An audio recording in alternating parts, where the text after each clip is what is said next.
बच्चों हमारा चल रहा है अध्याय 5 और आज हम पढ़ने जा रहे हैं अभ्यास प्रश्न संख्या 16 से लेके 25 तक। तो आप कॉपी पेन लीजिए और प्रश्न संख्या 16 को देखिए।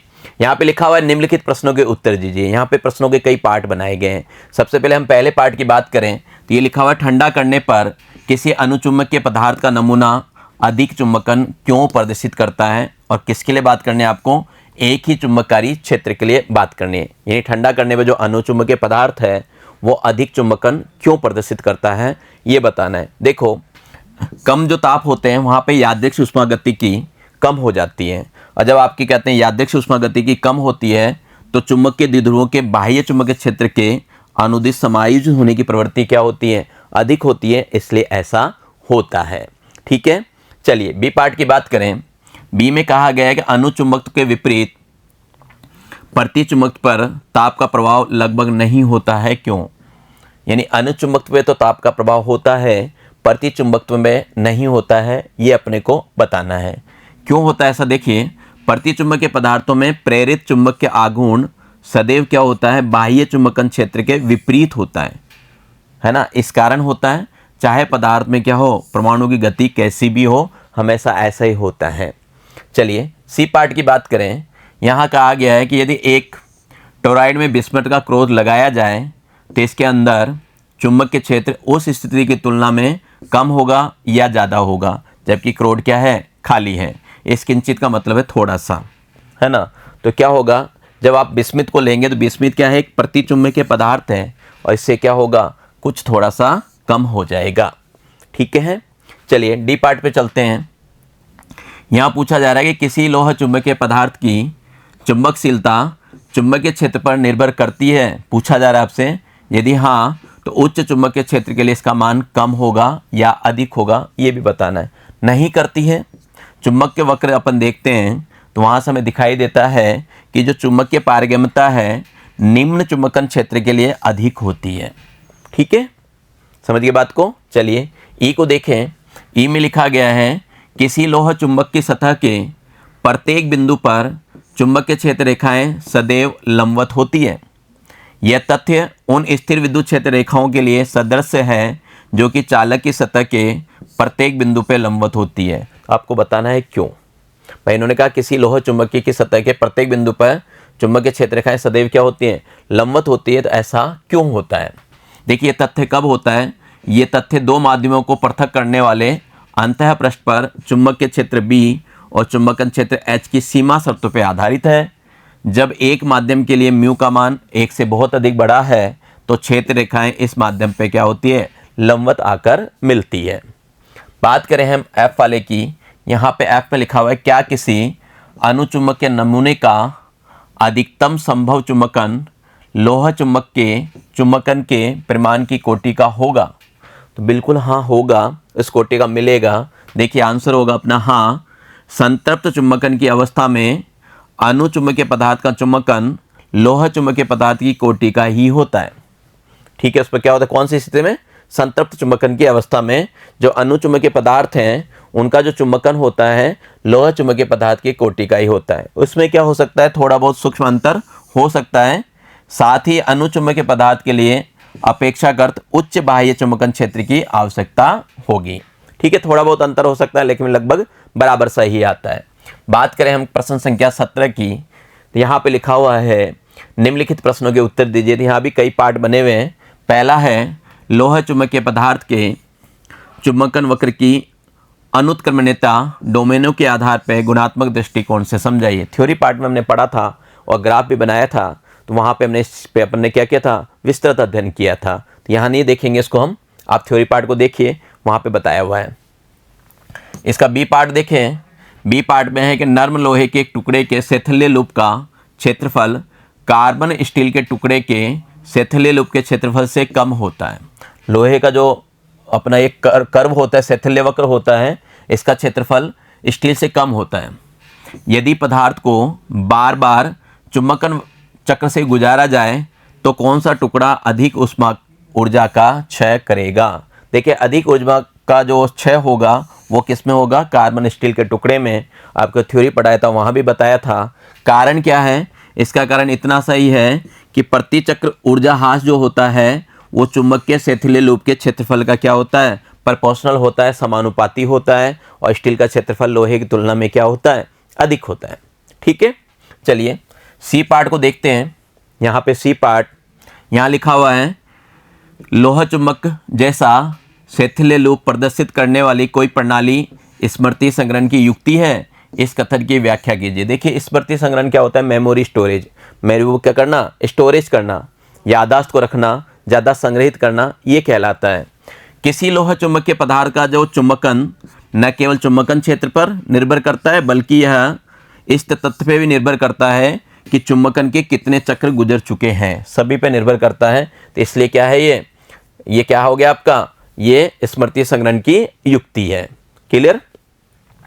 ये पदार्थ का जो चुंबकन मान होता है, ये चुंबकन वक्र की स्मृति का क्या हो गया, अभिलेख हो गया। अतः प्रत्येक चक्र की एक सूचना बीट के संगत बनाकर इसे सूचना संग्रह की युक्ति की तरह प्रयुक्त हम कर सकते हैं। ठीक है, चलिए डी पार्ट देखते हैं। यहाँ पे लिखा हुआ है कैसेट। कैसेट जानते होंगे बच्चों, पहले हमारे टाइम में, यानी आपसे पहले के टाइम में क्या होता था, कैसेट ही चलते थे फिल्म देखने के लिए। वीडियो कैसेट होता था, गाने सुनने के लिए रील जो होते थे, जिसको रील कहते थे, पट्टी सी बनी होती थी, उसके अंदर गाने रखे जाते थे। तो वो क्या हो गया, मेमोरी रखी जाती थी, संग्रहित की जाती थी। आज के टाइम में तो क्या पेन ड्राइव वगैरह आ चुके हैं, पहले ये चीज़ें नहीं थी। तो उस ज़माने की बात है। कैसेट के चुंबक के फीतों पर प्रत चढ़ाने के लिए आधुनिक कंप्यूटर में स्मृति संग्रहण के लिए किस तरह के लोहा चुंबकीय पदार्थों का इस्तेमाल होता है। तो वहाँ पे हम सिरेमिक का यूज करते हैं। सिरेमिक को हम फेराटाइट्स या बोरियम लोह ऑक्साइड भी कहते हैं, इसका प्रयोग किया जाता है। बात करें ई पार्ट की, किसी स्थान को चुंबकीय क्षेत्र से परिरक्षित करना है तो कौन सी विधि अपनाई जाएगी। आपको परिरक्षित करना है तो क्या करें, उस क्षेत्र को मृदु लोहे के छल्लों से क्या करें, घेर दें। इससे क्या होगी, जो चुंबकीय क्षेत्र रेखा है वो छल्लों के अंदर क्या होगी, समाहित हो जाएगी। ठीक है। बात करें प्रश्न संख्या 18 की। प्रश्न संख्या 18 में है, एक लंबे सीधे क्षैतिज केबल में 2.5 एम्पीयर धारा 10 डिग्री दक्षिण पश्चिम से 10 डिग्री उत्तर पूर्व की ओर प्रवाहित हो रही है। इस स्थान पर चुंबकीय यामोत्तर भौगोलिक यामोत्तर के 10 डिग्री पश्चिम में है। यहाँ पृथ्वी का चुंबकीय क्षेत्र 0.33 गाउस एवं नति कोण 0 है। उदासीन बिंदुओं की रेखा निर्धारित करनी है हमें, और केबल की जो मोटाई है उसकी हमें क्या करनी है, उपेक्षा करनी है। साथ में हमें बताया गया है कि उदासीन बिंदुओं पर धारावाही केबल द्वारा चुंबकीय क्षेत्र पृथ्वी के क्षैतिज घटक के चुंबकीय क्षेत्र के समान और विपरीत दिशा में होता है। तो इसके आधार पर देखना है। तो देखिए यहाँ पे आपको नमन कोण थीटा कितना दे दिया गया, 0 डिग्री। दिक्पात जो कोण है फाई, वो कितना हो गया, 10 डिग्री पश्चिम में। और जो पृथ्वी का चुंबकीय क्षेत्र है वो क्या है, 0.33 गाउस, जिसे BE लिखेंगे। ठीक है। हम ये भी जानते हैं जो क्षैतिज घटक होता है वो होता है B कोस थीटा। मान रख दिया यहाँ पे BE, थीटा का मान कितना है 0, और कोस 0 का मान कितना होता है 1 होता है, इसलिए BH का मान कितना आ गया 0.33 इंटू 10 की घात -4 आ गया। हमने ये मान लिया कि उदासीन बिंदु जो है आपका केबल से R दूरी पर स्थित है। जो हमारा उदासीन बिंदु है वो केबल से क्या है, R दूरी पर स्थित है। ठीक है। ये डायग्राम है आपका, इस डायग्राम को देख सकते हैं। यहाँ से हमने क्या किया, वो एंगल बना रखे हैं, जो एंगल दिए हुए हैं उसको बना रखा है। अब देखिए वहाँ पे जो आपका हॉरिजॉन्टल है वो केबल के बराबर होगा, और हम जानते हैं इसका मान क्या होता है, μ0I बटे में कितना होता है, 2 पाई R होता है। यहाँ से मैंने क्या किया, R का मान निकाल लिया। R बराबर हो गया μ0I बटे में 2 पाई BH। मान रख दीजिए, μ0 का मान आपको पता ही है 4 पाई इंटू 10 की घात -7 होता है। I का मान हमें दिया हुआ है 2.5, ये हो गया 2 पाई, और ये आपका BH का मान आ गया। इनको हल कर लें, पाई से पाई कैंसिल होगा, पूरा हल करेंगे तो ये आएगा अपने पास 1.51 इंटू 10 की घात -2 मीटर। 10 की घात -2 को हटाना चाहते हैं तो सेंटीमीटर में लिख सकते हैं। तो कुल मिला के हमारे पास उत्तर आ गया। हम कह सकते हैं कि अतः उदासीन बिंदु के केबल के समांतर ऊपर की ओर कितने दूरी पे, 1.5 सेंटीमीटर दूर स्थित रेखा पर होंगे। समझ गए बात को। ठीक है। चलिए बात करें हम प्रश्न संख्या 19 की। यहाँ कह रहे हैं किसी स्थान पर एक टेलीफोन केबल में 4 लंबे सीधे क्षैतिज तार हैं, जिनमें प्रत्येक में 1.0 एम्पीयर की धारा पूर्व से पश्चिम की ओर प्रवाहित हो रही है। इस स्थान पर पृथ्वी का जो चुंबकीय क्षेत्र है वो 0.39 गाउस है और नति कोण यहाँ पे कितना दिया गया है 35 डिग्री। दिक्पात कोण लगभग आपको 0 मानना है और केवल के 4 सेंटीमीटर नीचे और 4 सेंटीमीटर ऊपर परिणामी चुंबकीय क्षेत्र के मान क्या होंगे ये पता करना है। ठीक है, तो हमें क्या दिया गया है, यहाँ पे फेरों की संख्या 4 दे रखी है, आई का मान 1 एम्पियर है और पृथ्वी का जो चुंबकीय क्षेत्र है वो कितना है 0.39 गाउस है। नति कोण जो है थीटा 35 डिग्री है, लेकिन दिक्पात कोण क्या है लगभग 0 डिग्री है। हमें सारणी से इनकी जो त्रिकोणमितीय सारणी होती है वहाँ देखोगे तो आपको पता चलेगा कोस 35 डिग्री का मान 0.1892 है और साथ में साइन 35 डिग्री का जो मान है वो 0.5736 है। ठीक है, इन मानों की आवश्यकता पड़ेगी। हम सबसे पहले क्षैतिज घटक निकालते हैं। क्षैतिज घटक हमें पता है बी कोस थीटा होता है, तो हमने क्या किया, बी का मान रख दिया 0.39 और ये कोस कितना हो गया 35 हो गया। तो 0.39 को कोस 35 का मान 0.819 है, इससे गुणा कर लें, इसको गुणा करोगे तो ये लगभग आएगा 0.32 गाउस। ठीक है, अब बात करें हम ऊर्ध्व घटक की, ऊर्ध्वाधर घटक बी वी वर्टिकल, ये होगा बी साइन थीटा। यहाँ पे बी का मान 0.39 और साइन 45 का मान रख दिया हमने 0.5736। इसको हल करोगे बच्चों ये प्राप्त होगा अपने को 0.22 गाउस। ठीक है, ये अपने पास बी वी का मान कितना आ गया 0.22 गाउस आ गया। ठीक है, क्लियर, यहाँ पे ये बातें अपने क्लियर हो गई। अब अपने को क्या करना है, टेलीफोन का जो केबल है 4 सेंटीमीटर दूरी पे चुंबकीय क्षेत्र निकाल लें, है ना, 4 सेंटीमीटर दूरी पे बताया था। तो यहाँ पे हम ये फॉर्मूला लगाएंगे B बराबर μ0 NI बटे 2 पाई R। R का जो मान लेना है वो क्या लेना है हमें 4 सेंटीमीटर, यानी 4 × 10⁻² मीटर लेना है। ये हमने ले लिया और इसको हल करोगे तो ये पहला जो क्षेत्र है B1 ये आ गया 2 × 10⁻5 टेस्ला। ठीक है, अब वहाँ पे 2 पार्ट थे, पहले पार्ट की चर्चा करते हैं।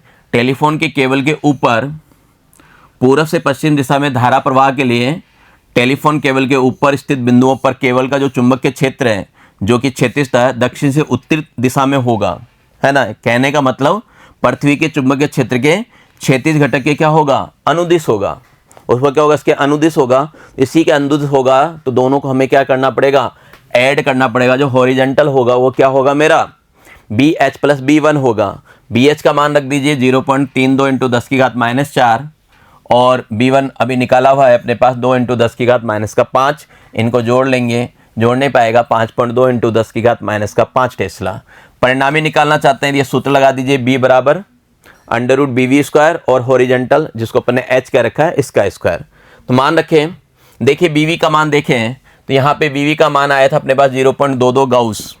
ठीक है, ये BV था 0.22 गाउस। इसको अपन चाहें तो टेस्ला में लिख सकते हैं 10⁻⁴ और माइनस का 5 बनाना चाहते हैं तो 2.2 × 10⁻⁵ भी लिख सकते हैं। समझ गए होंगे, ये इधर आ गया तो, है ना। तो ये मान वहाँ पे मैंने रख दिया ताकि थोड़ा सा आसानी हो। तो ये रख दिया मैंने 2.2 × 10⁻⁵ और इधर अपन ने रख दिया 5.2 × 10⁻⁵। इनको हल करेंगे तो इस कंडीशन में B आ गया 5.64 × 10⁻⁵ टेस्ला। अब हम इसकी दिशा भी निकाल लें तो इसकी दिशा थीटा बराबर क्या होगा tan 1 BV/H1 होगा। यहाँ पे इन सबके मानों को रखोगे तो यह 0.22 बटा 0.52 तो यह आ गया tan 1 0.4230। सारणी से देखेंगे तो इसका मान लगभग क्या होगा 23 डिग्री प्राप्त होगा। ठीक है, अब बात करते हैं इसके सेकंड केस की कि टेलीफोन केबल के नीचे केबल का जो चुंबकीय क्षेत्र है क्षैतिजतः क्या है उत्तर से दक्षिण में है। इसका मतलब क्या हो गया पृथ्वी के चुंबकीय क्षेत्र के क्या हो गया विपरीत हो गया। इस बार विपरीत हो गया तो पिछली बार हमने जोड़ा था, इस बार हम क्या करेंगे घटाएंगे। पिछली बार हमने जोड़ा था, इस पर क्या करेंगे घटाएंगे। तो इनको जब घटाओगे तो ये आ जाएगा 1.2 × 10⁻⁵ टेस्ला। ठीक है, क्लियर। यहाँ पे भी हम क्या करें थीटा निकाल लें और परिणामी क्षेत्र निकाल लें। तो परिणामी जो चुंबकीय क्षेत्र वो इस वाले फॉर्मूले से हो जाएगा। मान को रख दीजिए, ये 2.2 × 10⁻⁵ का होल स्क्वायर, इस पर आपका ये 1.2 आया है। इसको हल करेंगे तो 2.5 × 10⁻⁵ टेस्ला आएगा। पुराने वाले सूत्र से थीटा निकाल लीजिए, tan 1 क्या होगा वर्टिकल/हॉरिजेंटल। इनका मान रखा तो इनका मान क्या होगा 1.833 tan 1 जो कि लगभग 62 डिग्री के होता है। ठीक है, क्लियर। चलिए अगले प्रश्न की ओर बढ़ते हैं। प्रश्न संख्या 20 ये कह रहे हैं एक चुंबकीय सुई जो क्षैतिज तल में घूमने के लिए स्वतंत्र है, 30 फेरे हैं और 12 सेंटीमीटर त्रिज्या वाली एक कुंडली के केंद्र पर रखी हुई है। एक चुंबकीय सुई है वो क्या हो रहा है, क्षैतिज में घूमने के लिए स्वतंत्र है। साथ में किस में रखी, एक ऐसी कुंडली है जिसमें 30 तो फेरे हैं, उस कुंडली की त्रिज्या कितनी है, 12 सेंटीमीटर है। कुंडली खुद भी क्या है, एक ऊर्ध्वाधर तल में है और चुंबक के यामोत्तर से कितने डिग्री का कोण बनाती है, 45 डिग्री का। जब कुंडली में 0.35 एम्पीयर धारा प्रवाहित होती है तो चुंबक की जो सुई है वो पश्चिम से क्या होती है, पूर्व की ओर संकेत करती है। ये देखिए हमसे कुछ पूछा गया है, देखिए यहाँ पे 2 पार्ट दिए गए हैं, वो पूछा गया है कि इस स्थान पे पृथ्वी के चुंबकीय क्षेत्र के क्षैतिज अवयव का मान ज्ञात कीजिए। और साथ में कहा गया है यदि कुंडली में धारे की दिशा उलट दी जाती है और इसको अपने ऊर्ध्वाधर अक्ष पे वामावर्त दिशा में 90 डिग्री के कोण पे घुमा दिया जाए तो चुंबकीय सुई किस दिशा में ठहरेगी, और इस स्थान पे चुंबकीय दिक् अनुपात शून्य लिखते हुए हल कीजिए। ठीक है, दोनों पार्ट को देखें तो सबसे पहले हम ए पार्ट को देखते हैं। ए पार्ट को देखने के लिए हमें क्या चाहिए, वहां पे एन का मान कितना दिया हुआ था, 30, आर का मान 12 सेंटीमीटर है जिसको हमने मीटर में कन्वर्ट कर लिया, 10⁻⁻2 से गुणा कर लिया। आई का मान आपको दिया गया है 0.35 एम्पियर, और हमें पता है कुंडली का जो चुंबकीय क्षेत्र होता है वो होता है μ0 NI बटे में 2R। आपको क्या करना है, मान रखना है, इस n का मान 30 रख दिया, μ0 का मान रख दिया 4 पाई इंटू 10⁻⁻7, और I दिया हुआ है आपको 35 इंटू 10⁻², नीचे रख देंगे 2, और R का मान रख दिया 12 इंटू 10⁻²। अब आपको क्या करना है, इनको हल करना है, सरल करना है, और सरल करने के बाद अपने पास ये B1 का मान आएगा 5.5 इंटू 10⁻5 टेस्ला। ठीक है, अब अपने को क्या करना है, इसका ए पार्ट देखते हैं और बी पार्ट देखते हैं। यहाँ आपको समझने के लिए चित्र बना दिया गया है, इससे हम चित्र से समझ सकते हैं। ठीक है, ये बी है, ये B1 है, 45 डिग्री का है, ये उत्तर है, ये दक्षिण है, ये पूर्व है और ये पश्चिम है। क्लियर। यहाँ पे हम जानते हैं जो BH होता है वो B cos थीटा होता है ना। 45 डिग्री थीटा का मान कितना है, यहाँ पे 45 डिग्री, और कोस 45 का मान हमें पता है 1/√2 होता है, और √2 का मान होता है लगभग 1.414। इन मानों को रखोगे तो अपने पास BH का मान आ जाएगा। अपने पास क्या होगा, देखिए इन मानों को रखोगे दिया आएगा 3.9 इंटू 10⁻5। इसको अपन लिख सकते हैं कितना, 0.39 इंटू 10⁻4 टेस्ला, और 10⁻4 को हटाएंगे तो वो क्या बन जाएगा, गाउस बन जाएगा। BH का मान आ गया 0.39 गाउस। क्लियर। सेकेंड केस में ये बन जाएगा अपने पास। सेकेंड केस में उन्होंने कहा है कि कुंडली को ऊर्ध्वाधर अक्ष पर वामावर्त 90 डिग्री घुमाने तथा इसमें धारा की दिशा उलटने पर चुंबकीय सुई विपरीत दिशा में, चुंबकीय सुई क्या होगी, विपरीत दिशा में हो जाएगी। कहने का मतलब पूर्व से क्या होगा, पश्चिम की ओर संरेखित हो जाएगी। ठीक है, चलिए बात करते हैं प्रश्न संख्या 21 की। प्रश्न संख्या 21 को देखें। यहां कहा गया एक चुंबकीय द्विध्रुव को 2 चुंबकीय क्षेत्रों के प्रभाव में है ना। ये क्षेत्र एक दूसरे से 60 डिग्री का कोण बनाते हैं, और क्या बताया है, और उनमें एक क्षेत्र का परिणाम 1.2 इंटू 10⁻2 टेस्ला है। यदि द्विध्रुव स्थायी संतुलन में इस क्षेत्र से 15 डिग्री का कोण बनाए तो दूसरे क्षेत्र का परिमाण क्या होगा, ये बताना है। चलिए देख लेते हैं क्या होगा। आपको क्या दिया गया है, थीटा दे रखा है 60 डिग्री, और B1 कितना दिया हुआ है, 1.2 इंटू 10⁻2 टेस्ला, और परिणामी चुंबकीय क्षेत्र की B1 के साथ जो दिशा दी गई है जिसको मैंने फाई बोला है वो कितने डिग्री है, 15 डिग्री है। ठीक है, चुंबकीय द्विध्रुव जो M पर क्या होता है, τ1 और τ2 क्या होते हैं, बराबर होते हैं। तो अपन ने इसको बराबर किया, τ1 का मान रखा MB1 sin θ1, इधर हो गया MB2 sin θ2, दोनों तरफ से M क्या हो गया, कैंसिल हो गया। यहाँ से मुझे B2 ज्ञात करना है क्योंकि B1 दिया हुआ है, तो यहाँ से मैंने क्या किया, B2 निकाला, तो ये हो गया B1 sin θ1 बटे में क्या हो गया, sin θ2। वैल्यू पुट कर देंगे, तो वैल्यू पुट कर दिया। अपन ने क्या किया, वैल्यू B1 का मान है 1.2 इंटू 10⁻2, एंगल एक तो 15 का है, दूसरा क्या है 45 डिग्री का है। ठीक है, एक तो 45 का, एक क्या है 15 डिग्री का है। तो ये अपन ने क्या किया, एंगल पुट कर दिया। क्वेश्चन में दिया हुआ है ना आपको 60 डिग्री का, है ना। तो यहाँ पे हमने क्या किया, एक 15 का आ गया, तो 60 में से 15 गए, कितने बचे, 45 बचे ना। तो ये अपन ने एंगल पुट कर दिया। अब देखिए यहाँ पे साइन 15 का मान हम सारणी से देखेंगे, वहाँ पे साइन 15 का मान 0.2588 होता है, और साइन 45 का मान कितना होता है, तो साइन 45 का मान आपको पता ही है कितना होता है, 1/√2 होता है। ठीक है, 1/√2 होता है। तो ये 1/√2 नीचे रखा हुआ, इसलिए पलट के क्या हुआ, ऊपर की ओर आ गया। और √2 का जो मान होता है, √2 का मान होता है बच्चों 1.414। ये सारे मान रख के हमने क्या किया, ये B2 निकाल लिया, 4.39 इंटू 10⁻³ टेस्ला। क्लियर बात। चित्र है आपको सामने नजर आ रहा होगा ये सारी चीजें, ठीक है। चलिए प्रश्न संख्या 22 की ओर इसको देखते हैं। यहां कह रहे हैं एक समोर्जीय 18 केईवी वाले इलेक्ट्रॉन के किरण पुंज पर जो शुरू में क्षैतिज दिशा में गतिमान है 0.04 गाउस का एक क्षैतिज चुंबकीय क्षेत्र जो किरण पुंज की प्रारंभिक दिशा के लंबवत है लगाया गया है, ठीक है। आकलन कीजिए 30 सेंटीमीटर की क्षैतिज दूरी चलने में किरण पुंज कितनी दूरी ऊपर या नीचे विस्थापित होगा।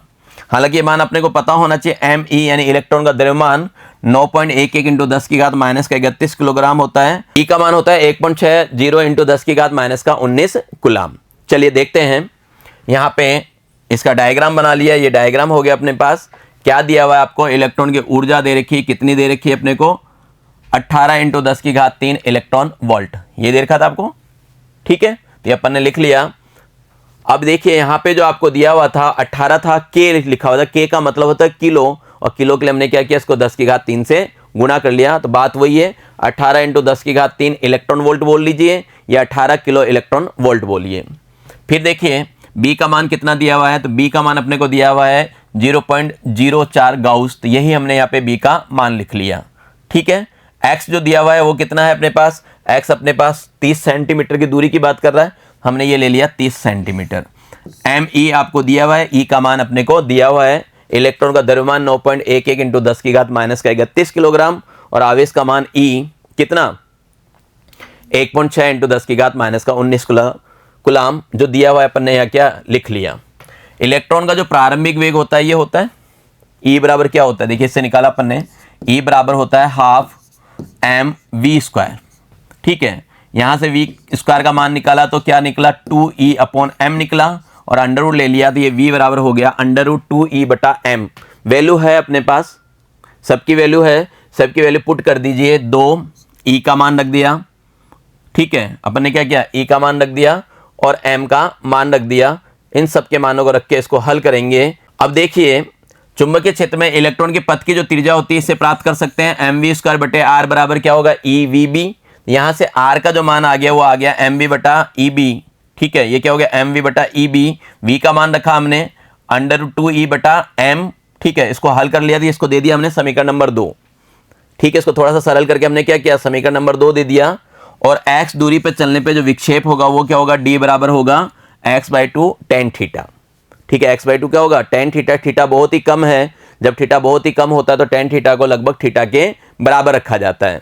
तो आप इन सब चीज़ों को हल कर लें। थीटा आप जानते हैं, थीटा क्या होता है, कोण होता है, कोण क्या होता है चाप बटे त्रिज्या होता है, तो चाप बटे त्रिज्या कर लिया, वहाँ पे चाप का मान रख दिया और त्रिज्या का मान रख दिया। देखिए चित्र को देख सकते हैं, यहाँ पे चाप और त्रिज्या ये दिख जाएगी अपने को, ठीक है। ये मानों को हमने क्या किया यहाँ रखा, इन सब मानों को रखते हो तो अपने पास ये आ जाएगा x/2 इंटू x/r, यानी एक्स स्क्वायर बटे में क्या होगा 2r होगा। तो ये विक्षेप आ गया d बराबर एक्स स्क्वायर बटे में 2r, और r का मान हमने क्या किया ये रख दिया। इसको हल करेंगे समीकरण को थोड़ा सा, और हल करने के बाद उन वैल्यूज को रखो जो मान है आपके पास, उन सब मानों को रखोगे तो अपने पास थोड़ा सा टाइम तो लगेगा आपको हल करने में। हल करने के बाद आपके पास ये उत्तर आएगा 4 इंटू 10 की घात माइनस का 3 मीटर, जिसको आप 4 मिलीमीटर भी कह सकते हैं, ठीक है। बात करते हैं प्रश्न संख्या 23 की। यहाँ पे प्रश्न संख्या 23 को देखें। यहाँ कहा गया कि अनुचुंबकीय लवण के एक नमूने में 2.0 इंटू 10 की घात 24 परमाणु द्विध्रुव है, जिनमें से प्रत्येक का द्विध्रुव आघूर्ण 1.5 इंटू 10 की घात माइनस 23 जूल पर टेस्ला है। इस नमूने को 0.64 टेस्ला के एक समान चुंबकीय क्षेत्र में रखा गया है और 4.2 केल्विन ताप तक ठंडा किया गया है। इसमें 15% चुंबकीय संतृप्तता आ गई। ऐसा करने पे यदि इस नमूने को 0.98 टेस्ला के चुंबकीय क्षेत्र में 2.8 केल्विन ताप पर रखा हो तो इसका कुल द्विध्रुव आघूर्ण कितना होगा, और साथ में क्या मानना है आपको, ये मानना है कि इसमें क्यूरी का नियम लागू होता है। तो देखिए क्या दिया गया अपने को, n का मान दिया है 2 इंटू 10 की घात 24 और m का मान दिया हुआ है अपने को 1.5 इंटू 10 की घात माइनस का 23 जूल बटे टेस्ला, और बाह्य जो चुंबकीय क्षेत्र है उसका मान दिया हुआ है 0.64 टेस्ला। अब हम यहाँ क्या करेंगे, कुल चुंबकीय आघूर्ण निकाल लेंगे। एक में इतना है तो इसको n से गुणा किया तो ये कुल चुंबकीय आघूर्ण क्या हो गया, ये इसको गुणा कर लिया अपन ने, तो इसको हल करने के बाद ये आ गया 2 गुणा 1.5 इंटू 10 की घात 24 इंटू 10 की घात माइनस 30, सरल करने पे आ गया 30 जूल पर टेस्ला। T1 है अपने पास 4.2 केल्विन पर प्राप्त चुंबकीय संतृप्ति कितनी है? 15% है। कब? जब आपका बाह्य जो B है वो क्या है? 0.64 टेस्ला है। इसका मतलब जो प्राप्त चुंबकीय आघूर्ण है M1, ये हो गया 15 × M/100। मानों को रखिए, M का मान रख दिया, ये हो गया 15 × 30/100। ठीक है, समझ की बात को। इसका 15% निकाला है अपन ने, 15/100% निकालने के लिए ये आ गया अपने पास 4.5 जूल पर टेस्ला। इसकी क्या करें हम, पुनः चुंबकीय प्रवृत्ति निकाल लें। काई बराबर होता है I/H, जैसे C/T भी लिखते हैं, है ना। ये सारे मान आपको पता ही है। I क्या होता है? M/V होता है, और H क्या होता है? B के समानुपाती होता है। इन सब मानों को रखेंगे तो M का मान आ जाएगा CVH/T, या फिर M क्या हो गया? H/T के क्या हो गया? समानुपाती हो गया। भाई ये अपन कह सकते हैं M क्या है? H/T के क्या है? समानुपाती है। ठीक है, इनको हल करें तो इनको हल करोगे तो आपके पास M2/M1 जो निकलेगा वो क्या निकलेगा? M2/M1 होगा B2/T1 बटे में B1/T2। इनको हल करेंगे तो H का मान रख दिया, इन सब का मान रखेंगे तो ये आ जाएगा अपने पास M2/M1 बराबर B2/B1 और T1/T2। तो यहाँ से हमें क्या करना है? M2 का मान प्राप्त कर लेना है। यहाँ से M2 का मान प्राप्त करने के लिए M1 क्या होगा? इधर आ जाएगा। ये फॉर्मूला बन गया आपके पास M2 बराबर B2 T1 M1 बटे में B1 और T2। सबके मान रखिए, आपके पास सबके मान है, सबके मान रखोगे ये अपने पास M2 का मान आ जाएगा 10.335 जूल पर टेस्ला। समझ गए? थोड़ा सा लेंदी है, लेकिन आप इसको कॉपी पेन पे लेके एक एक मानों को रखो करोगे ये आपके पास आ जाएगा। प्रश्न संख्या 24 को देखते हैं। यहाँ पे लिखा हुआ है एक रोलेट रिंग की औसत त्रिज्या 15 सेंटीमीटर है और इसमें 800 आपेक्षिक चुंबकशीलता के लोह चुंबकीय क्रोड पर 3500 फेरे लिपटे हुए हैं। 1.2 एम्पियर की चुंबककारी धारा के कारण इसके क्रोड में कितना चुंबकीय क्षेत्र होगा ये पता करना है। तो देखिए यहाँ पे आपको आर दिया हुआ है 15 सेंटीमीटर, और जो म्यू आर है वो कितना है? 800, और एन क्या है? 3500, और आई कितना दिया हुआ है? 1.2 एम्पियर। हम ये सूत्र जानते हैं, बी बराबर होता है μ0 म्यू आर एन आई। ठीक है, इस स्मॉल एन का मतलब होता है n/2πr। भाई ये तो एकांक के लिए होता है ना, एकांक के लिए, ये पूरे के लिए ले लिया। इसको हल करना है, बस आपको क्या करना है? इन सबके मान रखने हैं, सबके मानों को रखेंगे। यहाँ पे आपको सबको पता है μ0 का मान कितना? 4π × 10⁻⁷। म्यू आर का मान आपको 800 दिया हुआ है, n 3500 है, 2 पाई का मान आप जानते हैं 22/7, आर आपको दिया गया है, आई आपको दिया गया है। सभी मानों को रखेंगे तो आ जाएगा 4.48 टेस्ला। बात करूं मैं प्रश्न संख्या 25 की। यहाँ पे हम प्रश्न संख्या 25 को देखें। यहाँ कहा गया है कि किसी इलेक्ट्रॉन के नेज चक्रणीय कोणीय संवेग s वेक्टर एवं कक्षीय कोणीय संवेग l वेक्टर के साथ जुड़े चुंबक के आघूर्ण क्रमशः μs और μl है। क्वांटम सिद्धांत के आधार पर और प्रयोगात्मक रूप से अत्यंत परिशुद्धतापूर्वक पुष्ट इनके मान क्रमशः निम्न प्रकार दिए जाते हैं। कैसे दिए जाते हैं? μs का मान दिया जाता है ये वाला अपना माइनस का E/m s वेक्टर, और μl का मान दिया जाता है माइनस का E/2m l वेक्टर। इनमें से कौन सा व्यंजक चिर सम्मत सिद्धांतों के आधार पर प्राप्त करने की आशा की जा सकती है? उस चिर सम्मत आधार पर प्राप्त होने वाले व्यंजकों का क्या करना है? व्युत्पन्न करना है। ठीक है, तो देखो यहाँ पे जो उपरोक्त संबंध है वो क्या है? कक्षीय चुंबकीय आघूर्ण μl बराबर -E/2m l वेक्टर चिर सम्मत भौतिकी की संगतता रखता है। क्वांटम सिद्धांत पढ़ेंगे तो वहाँ चीज़ आपको नजर आएगी, आपने पहले भी देख रखा है। और कक्षीय इलेक्ट्रॉन के लिए चुंबकीय आघूर्ण का मान क्या होता है? μl होता है IA। ठीक है, μl क्या हो गया? IA। इनको मान रखा आपने, ये हो गया माइनस का E 2πr/v और ये a πr²। इसको सरल करेंगे तो ये आ जाएगा अपने पास EVR बटे में कितना? 2 हो जाएगा। भाई कट जाएगा ना अपने पास, ये v ऊपर चला गया, ये r कट गया, पाई कट गया। सरल करने पे ये आ रहा है माइनस का EVR बटे में 2। L जो होता है वो MVR होता है। यहाँ से हमने VR का मान निकाला, ये इसके बटे में चला गया तो L/m हो गया। तो कहने का मतलब ये हुआ कि μl आ गया माइनस का E/2m × L, और इसको जब आप वेक्टर फॉर्म में दिखाएंगे तो वेक्टर फॉर्म में क्या होगा? ये हो जाएगा μl वेक्टर बराबर -E/2m तो कांस्टेंट है, L के हम क्या करेंगे? वेक्टर लगा लेंगे। L के हम क्या करेंगे? वेक्टर लगा लेंगे। तो ये आपका कंप्लीट हो जाएगा। बच्चों ये अपने सारे प्रश्न यहाँ पे कंप्लीट हो गए। तो आज यहाँ तक ही, मिलते हैं आपसे अगले वीडियो में एक नए अध्याय के साथ। तब तक के लिए धन्यवाद, नमस्कार, आपका दिन मंगलमय रहे।